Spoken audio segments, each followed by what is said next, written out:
I'm Erin Scherzer, and we're here on behalf of the Maplewood Community Board on Police. The Community Board on Police is a committee of Maplewood residents established in November 2018 to review police activity within the Township of Maplewood and to make recommendations to the Township Committee on improving the relationship between the Maplewood community and the Maplewood Police Department.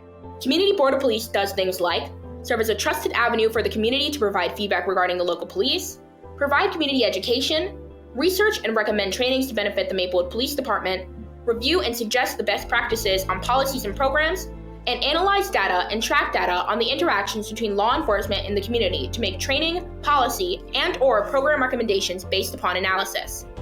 Last year, the board did an analysis of non-emergency police calls to determine if we could support ways to redirect the calls to proper channels. We also checked for racial bias, and unfortunately, the data demonstrated a pattern of undeniable racial bias that frankly surprised us. There were 243 suspicious person calls. Of the calls in which the race of the person was identified, 73% were regarding a Black or Hispanic person. MPD is required to investigate each of these calls, and none of these calls were found to result in a criminal charge.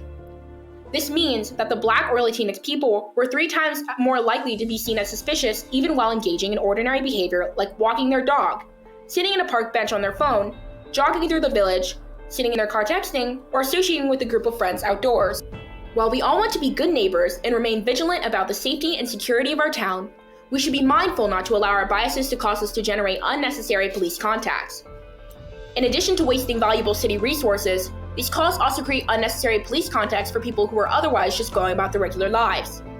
It ruins the quality of life for our Black and Hispanic neighbors and damages the trust between the police and these communities. So before you call the police on someone because they are sitting in a car, walking their dog too long, riding a bike too slow, waiting on a bus, sitting in a car because you don't think that you've ever seen him before.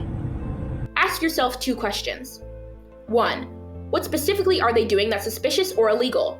Are they trying car doors or looking in windows? And 2. Would I be okay with someone calling the police on me for doing this thing? Interestingly, about 30% of the non-emergency calls were about non-policing matters that could have been more efficiently handled elsewhere. Most of these calls were for things like leaf blowers, unshoveled sidewalks, landlord issues, etc. Please call the numbers shown on your screen for your needs. You can also find these numbers on the Township website. So remember, before you call us with a suspicious persons report, ask yourself, what specifically is the person doing that's suspicious? And would I be okay with someone calling the police on me for doing that thing? And if your issue is not related to a suspicious person, please check the Township website for the best contact number. And by all means, if there is an emergency, please dial 911.